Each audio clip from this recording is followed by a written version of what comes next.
चेन्नई नगर के सभी सम्माननीय नागरिक बंधुओं, माताओं, बहनों, मैं बहुत आभारी हूं आप सभी का और विशेष रूप से श्री शोभाकांत जी का, प्रदीप भाई का, निरंजन भाई का, मेघानी भाई, इन सब का बहुत आभारी हूं कि इन सब की प्रेरणा से मुझे आपके बीच में एक ऐसे विषय पर बात करने का मौका मिला जिन विषयों पर मैं पहले बात नहीं करता था।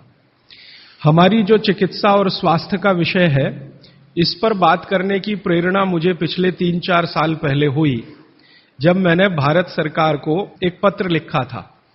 मैंने भारत देश की सरकार के स्वास्थ्य मंत्री को एक पत्र लिखा था ये जानने के लिए कि हमारे देश के लोगों की स्वास्थ्य की स्थिति क्या है। हमारे देश की सरकार हर 10-10 साल में एक जनसंख्या की गणना कराती है, जिसको सेंसस कहते हैं हमारे देश में। तो जब सेंसस होता है तब उस समय ये भी गणना की जाती है कि कितने लोग बीमार हैं, किनको क्या क्या बीमारी है और कितने लोग स्वस्थ हैं, कितने संपूर्ण स्वस्थ हैं, कितने आधे स्वस्थ हैं।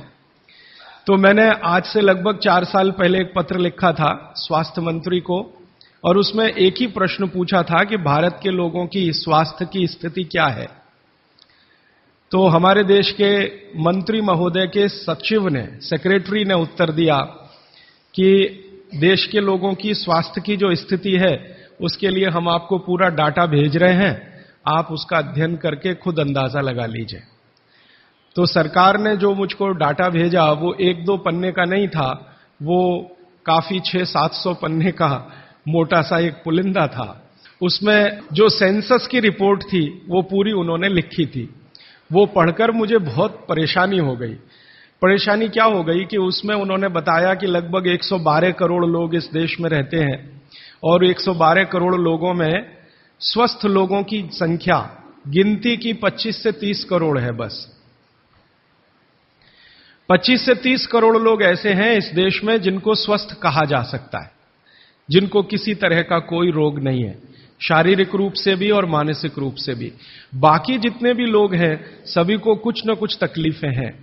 जैसे भारत सरकार के विशेषज्ञों ने यह कहा कि 5 करोड़ लोग इस देश में हैं जिनको डायबिटीज है, मधुमेह है, खराब बीमारी है। दुनिया के ज्यादातर डॉक्टर कहते हैं कि ये जल्दी ठीक नहीं होने वाली बीमारी है और ये 5 करोड़ लोगों को हो गई है। और विशेषज्ञ ये कहते हैं उस रिपोर्ट में कि अगर यही गति और रफ्तार से डायबिटीज बढ़ती गई तो अगले 2014 तक लगभग 10 से 12 करोड़ लोगों को ये होगी। फिर उस रिपोर्ट में उन्होंने कहा है कि 12 से 13 करोड़ लोग ऐसे हैं जिनको लंग्स इन्फेक्शन की भिन्न भिन्न बीमारियां हैं, जैसे दमा है, अस्थमा है, सांस फूलती है, ब्रोंकियल अस्थमा है, ट्यूबरकुलोसिस है, ऐसे 12-13 करोड़ लोग हैं। फिर वो विशेषज्ञों की रिपोर्ट कहती है कि भारत में लगभग 15-16 करोड़ लोग हैं जिनको घुटनों का दर्द, कमर का दर्द, कंधे का दर्द, हड्डियों का दर्द, जिसको आप संधिवात कहते हैं सरल भाषा में, ये हड्डियों के, जोड़ों के दर्द की बीमारियां हैं। फिर उसी रिपोर्ट में बताया गया है कि 9 से 10 करोड़ लोग हैं जिनको पेट का कुछ न कुछ तकलीफ है, जिनको पित्त की बीमारियों के द्वारा हम लोग अक्सर परिभाषित करते हैं। गैस बनना, एसिडिटी होना, अल्सर होना, पेप्टिक अल्सर होना, हाइपर एसिडिटी होना, वगैरह वगैरह। और ये सब मैं पढ़ता गया और एक जगह लिखा हुआ था रिपोर्ट में, बहुत परेशान करने वाली बात, कि 20 से 22 करोड़ लोग हैं जिनको आंखों की कुछ न कुछ बीमारी है। या तो कम दिखता है या बिल्कुल नहीं दिखता, रात में नहीं दिखता, दिन में दिखता है तो रंग का अंतर पता नहीं चलता। हम लोग अंग्रेजी में उनको नाइट ब्लाइंडनेस या कलर ब्लाइंडनेस या ग्लूकोमा जैसी बीमारियों से परिभाषित करते हैं। और ये पढ़ते पढ़ते मैं परेशान होता गया। अंत में रिपोर्ट के आखिरी हिस्से में सरकार की तरफ से ये बताया गया था कि ये सब बीमारियां तो हैं और सरकार इनके लिए क्या क्या प्रयास कर रही है। हर साल केंद्र सरकार का बजट है इन बीमारियों को ठीक करने के लिए, वो करीब 96,000 करोड़ रुपए का है, परोक्ष और प्रत्यक्ष दोनों मिलाकर, डायरेक्ट और इनडायरेक्ट। फिर राज्य सरकारों के अलग अलग बजट हैं। उन्होंने बताया कि जैसे तमिलनाडु की राज्य सरकार का बजट 35,000 करोड़ का है, आंध्र प्रदेश की सरकार का बजट 28,000 करोड़ का है। ऐसे अलग अलग राज्यों की सरकारों का बजट है। केंद्र सरकार का बजट और राज्य सरकार का बजट दोनों मिलाकर औसतन मैंने निकाला तो लगभग 1-1.25 लाख करोड़ रुपए का खर्चा है सरकार की तरफ से। फिर ये पूरी रिपोर्ट पढ़ने के बाद और एक हिस्सा है रिपोर्ट का कि भारत की सरकार कहती है कि विभिन्न बीमारियों का इलाज करने के लिए इस देश में जो डॉक्टरों की संख्या है, जो रजिस्टर्ड हैं, वो 23 लाख हैं। एमबीबीएस, एमडी, एमएस, बीएएमएस माने आयुर्वेद के, और प्लस बीएचएमएस होम्योपैथी के, तीनों विधाओं के, होम्योपैथी, आयुर्वेद और एलोपैथी, तीनों मिलाकर सरकार कहती है कि 23 लाख डॉक्टर हैं जो रजिस्टर्ड हैं। अब 23 लाख डॉक्टर और लगभग 70 से 75 करोड़ मरीज, या बल्कि 80 करोड़ मरीज, तो मैंने हिसाब निकाला कि एक डॉक्टर कितने लोगों का इलाज कर सकता है। अगर ईमानदारी से कोई डॉक्टर सवेरे से शाम तक, सवेरे 7 बजे से शाम 7 बजे तक क्लिनिक में काम करे, तो ज्यादा से ज्यादा 50 लोगों को वो देख सकता है। अब 23 लाख डॉक्टर हैं और 50 का उसमें गुणा कर दो, तो बीमारों की संख्या और जिनका इलाज हो पा रहा है उनकी संख्या में जमीन आसमान का अंतर है। फिर मैंने एक दूसरा पत्र लिखा और मैंने स्वास्थ्य मंत्री को यह कहा कि ये डॉक्टरों की संख्या तो पर्याप्त नहीं है बीमारों का इलाज करने के लिए। क्या सरकार की ऐसी कोई योजना है कि डॉक्टरों की संख्या बढ़ाई जाए? तो मंत्री के यहां से पत्र आ गया कि भारत की सरकार और राज्य की सरकारों ने अब तक जितने डॉक्टर्स बनाए हैं, इनको बनाने में करीब 10 लाख करोड़ से ज्यादा का खर्च हो चुका है। अगर ये संख्या हम दुगनी करें तो 20 लाख करोड़ रुपए हमें चाहिए। सरकार के पास इतना धन उपलब्ध नहीं है, इसलिए ये व्यवस्था कैसे आगे बढ़ेगी मालूम नहीं। फिर मैंने भारत सरकार को याद दिलाया कि भारत सरकार ने एक अंतर्राष्ट्रीय समझौता किया हुआ है जिसमें कई देश शामिल हैं, और वो समझौते का टाइटल है 2014 तक सभी स्वस्थ। भारत में सन 2014 तक सभी को स्वस्थ हो जाना है, ये सरकार का समझौता है। तो 2014 तक कैसे होने वाला है? मुझे नहीं लगता कि कोई होने की संभावना है, और सरकार स्वीकार करती है कि जिस गति से सरकार काम कर रही है, अगर सभी हिंदुस्तानियों को स्वास्थ्य दिया जाए, चिकित्सा दी जाए, तो कम से कम 350 साल लगेंगे। ये कैलकुलेशन मैंने कैसे निकाला?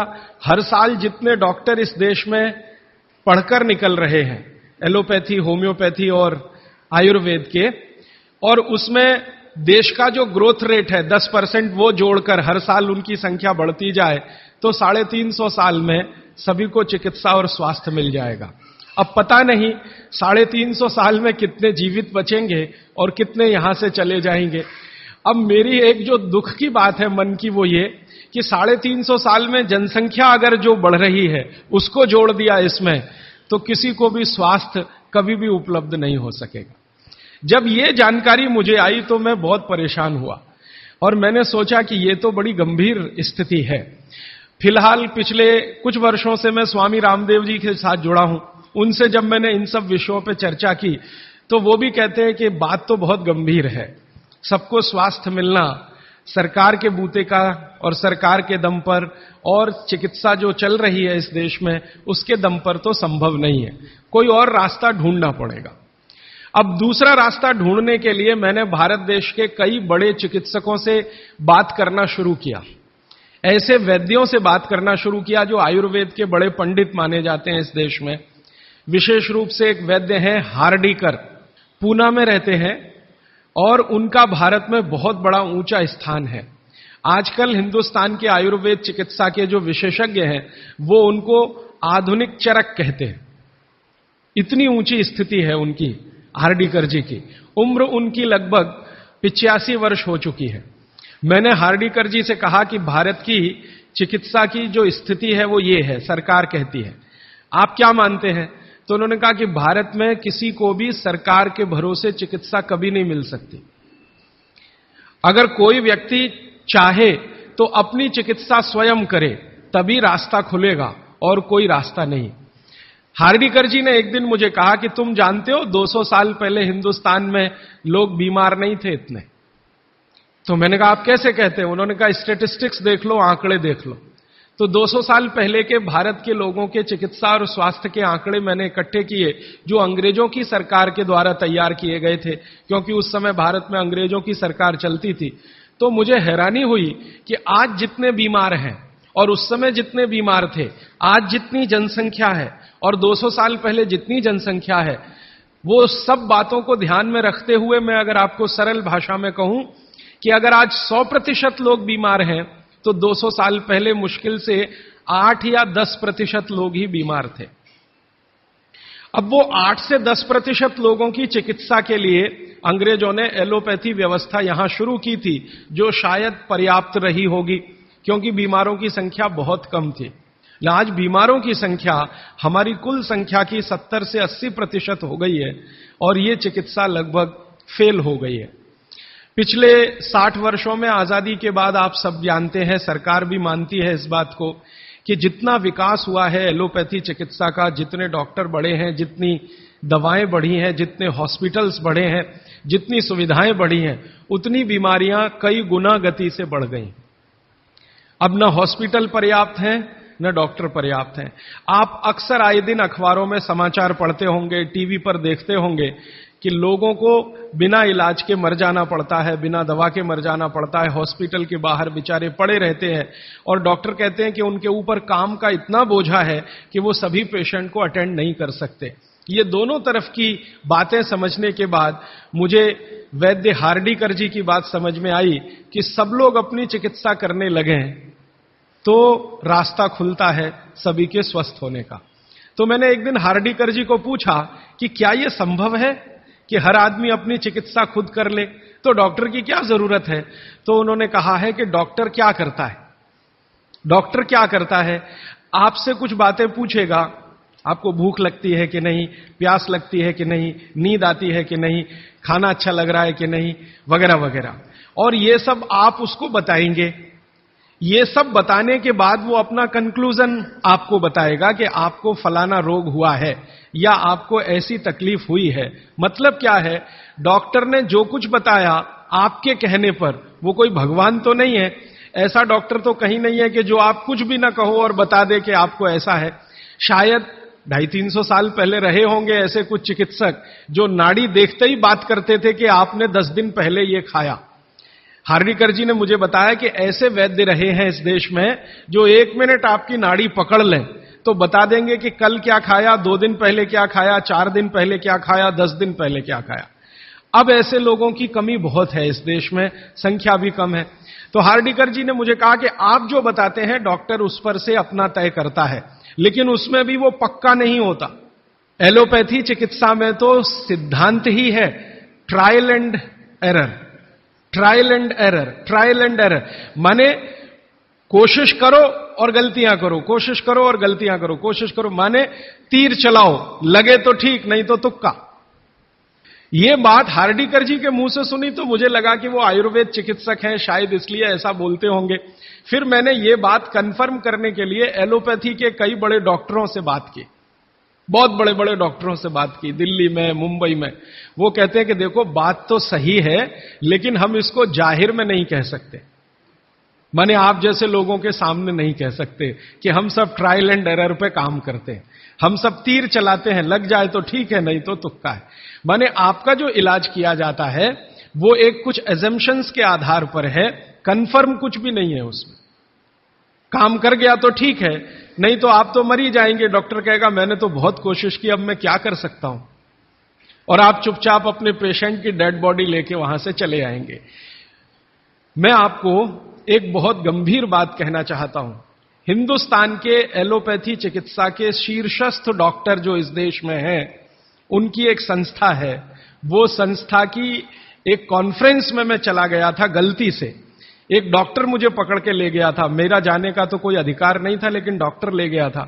वो कहता था कि तुम सुनना बस बैठ के, हम बात क्या करते हैं, कुछ बोलना नहीं, कुछ कहना नहीं, रिएक्ट नहीं करना, बस सुनना, हम देखो क्या बातें करते हैं। तो उस कॉन्फ्रेंस में 3 दिन में बैठा रहा दिल्ली में। जो बातें होती हैं वो आपको सुना दी जाएं तो आप किसी भी एलोपैथी चिकित्सक के पास नहीं जाएंगे।